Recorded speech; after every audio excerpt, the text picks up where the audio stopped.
अस्सलाम वालेकुम। हमारी बॉडी के कुछ फंक्शन बहुत तेज़ी से होते हैं, जैसे हमारा हाथ किसी नीडल पर लग जाता है या किसी गर्म चीज़ पर चला जाता है तो फ़ौरन पीछे की तरफ खींचता है। इसके अलावा हमारे कुछ रिफ्लेक्सेस जिनमें flexor and extensor muscle reflexes, stretch reflexes, reflex arc and scratch reflex, यानी जिसमें अगर कोई इंसेक्ट हमारी बॉडी पर आ जाता है तो फ़ौरन से हमारा रिस्पांस जाता है और हमारा हाथ वहां पर पहुंचता है उसको हटाने के लिए। तो इस तरह के रिफ्लेक्सेस को हमारा ब्रेन नहीं कंट्रोल कर सकता, बल्कि हमारा स्पाइनल कॉर्ड इसको कंट्रोल करता है। अब हमारे नर्वस कंट्रोल में एक सेंट्रल नर्वस सिस्टम होता है जिसमें ब्रेन एंड स्पाइनल कॉर्ड आता है। दूसरा पेरिफेरल नर्वस सिस्टम होता है जिसमें 12 क्रेनियल नर्व्स के पेयर्स होते हैं, जबकि 31 स्पाइनल नर्व्स के पेयर्स होते हैं। इन स्पाइनल नर्व्स के पेयर्स में 8 pair cervical, 12 pair thoracic, 5 pair lumbars, 5 pair sacrals and 1 pair coccygeal nerve fibres होते हैं। तो आइए अब इसके स्ट्रक्चर के बारे में जानते हैं। अगर मैं इसकी एक्सटेंशन की बात करूं तो ये ऑक्सीपिटल बोन के फोरामेन मैग्नम से स्टार्ट होता है as a direct continuation medulla की और नीचे की तरफ बढ़ता है। एडल्ट्स में ये फर्स्ट लंबर वर्टिब्रा के लोअर पार्ट तक और किड्स या चिल्ड्रन में थर्ड लंबर वर्टिब्रा तक जाता है। तो ये 3 तरह इसकी प्रोटेक्शन होती है। सबसे आउटसाइड वर्टिब्रल कॉलम इस सॉफ्ट कार्ड को प्रोटेक्ट करता है। सारी वर्टिब्रीज इसको प्रोटेक्ट कर रही होती हैं। सेकंड, इसकी जो प्रोटेक्शन है वो मेनिंजेस की 3 लेयर्स होती हैं। उनमें सबसे आउटसाइड डोरा मैटर और मिड में अरेकिनाइड मैटर और इनर जो इसकी प्रोटेक्शन होती है वो पिया मैटर होती है। 3 लेयर्स इनको मेनिंजेस कलेक्टिवली कहते हैं। अरेकिनाइड लेयर के नीचे सब अरेकिनाइड स्पेसिस होती हैं जिनके अंदर सेरिब्रोस्पाइनल फ्लूइड यानी CSF मौजूद होता है, जो कि इसकी थर्ड प्रोटेक्शन है।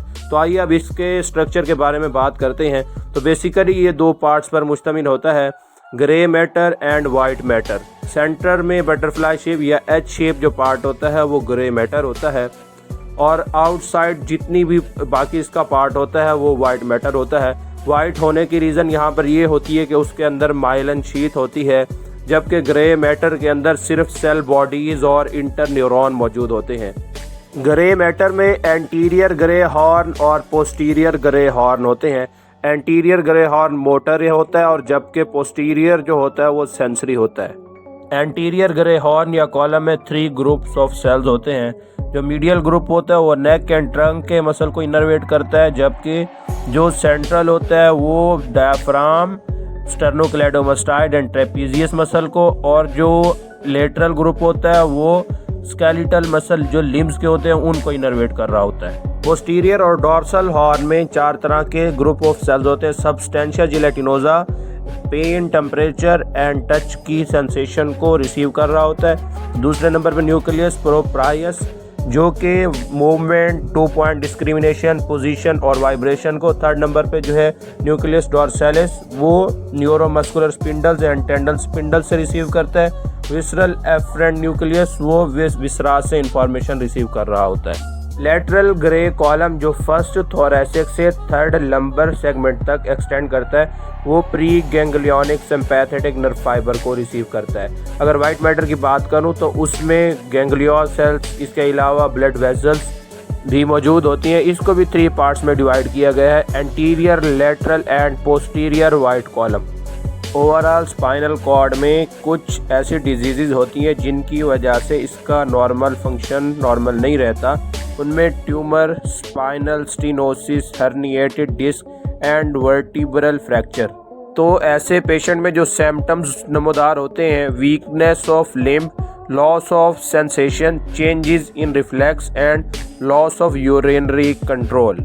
ऐसी कंडीशन में डॉक्टर्स MRI या CT स्कैन के थ्रू इसकी डायग्नोसिस करते हैं और उसकी ट्रीटमेंट में फिजिकल थेरापी करते हैं या सर्जरी नीडेड हो तो सर्जरी करते हैं। इसके अलावा मेडिकेशन की जाती है ताकि pain, muscle spasm and blood pressure को ट्रीटमेंट के दौरान कंट्रोल किया जा सके। अगर आपका वीडियो के रिलेटेड कोई सवाल है तो कमेंट सेक्शन में लिखिएगा ज़रूर, और अगर आप हमें कोई टॉपिक सजेस्ट करना चाहते हैं तो वो भी आप कमेंट सेक्शन में लिख सकते हैं। शुक्रिया, अल्लाह हाफ़िज़।